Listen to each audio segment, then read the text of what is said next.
Mase ngithi-ke kubantu, mhlawumbe umuntu kumele ayikhulumele yena, angakhulumeli omunye umuntu. Njengoba mina ngiyiganela umuntu omdala nje.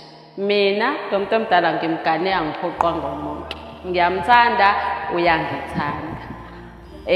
Futhi-ke engingakusho nje, mina kontanga yami abangenzelanga lutho. Kodwa uyena lo muntu omdala ongenzele utho, ongenze ngabaluleka, ngayibona ngibalulekile, wanginika uthando ontanga yami futhi abangakaze banginike lona. So nje uma into uyikhuluma kumele uyikhulumele wena ukuthi ayi mina ngeke ngikwazi ukumgana umuntu omdala. Kodwa mina ngithi nje ngamgana umuntu omdala futhi anginankinga nomuntu omdala, futhi-ke umuntu omdala ophathana kahle. Ngale kokuthi unemali noma akanamali. Kodwa nje umuntu omdala unothando futhi uyazazi ukuthi ufunani empilweni. Ngiyamuthanda, uyangithanda, nganelisekile njengomnyeni wami ngakho konke.